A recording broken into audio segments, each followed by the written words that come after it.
Hi, it's Lisa with Ink and Inspirations, and we're going to make a card today, starting with a piece of Whisper White, 4 by 5 1/4, and some strips of cardstock cut at 1 by 3 3/4 in some varying colors of yellow and all the way to orange. So first I have a So Saffron strip.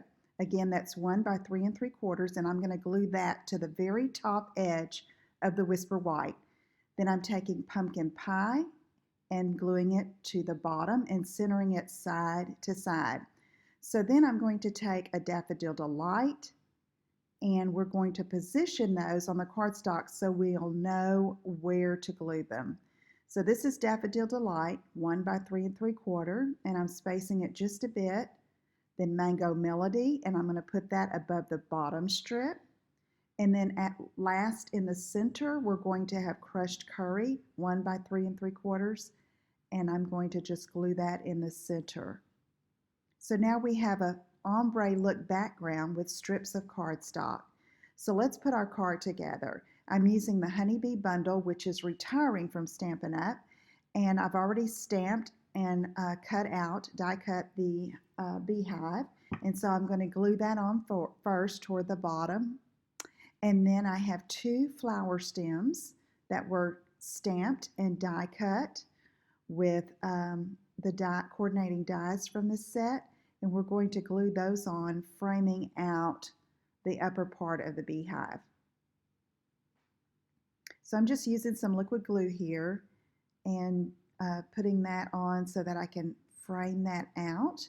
And then we're going to take a little bee that I stamped on vellum and stays on black ink, and then I'm turning it over on the back side and coloring with Dark Daffodil Delight, and then I'm going to use a glue dot and just put it behind the bee's head so it's not very noticeable as I adhere it to the beehive there.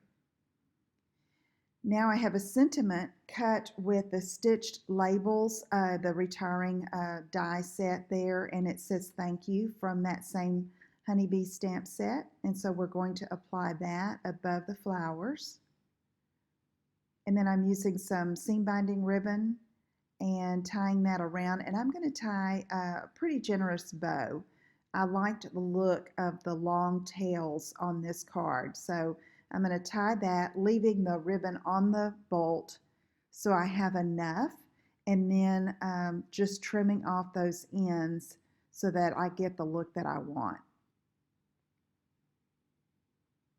So I'm using some paper snips, and there we go. We've got that, and I moved it up just a tad, and I'm going to put a glue dot behind the knot to keep that ribbon in place.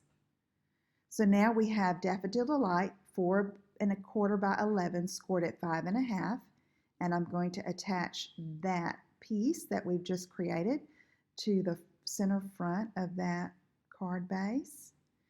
And we're going to have a really sweet card to send to someone. So I hope you'll try this technique.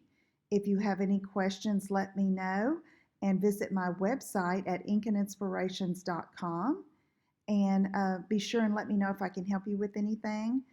Here I'm finishing up by adding bling, and I hope you'll subscribe to my YouTube channel. Thanks for watching. Bye-bye.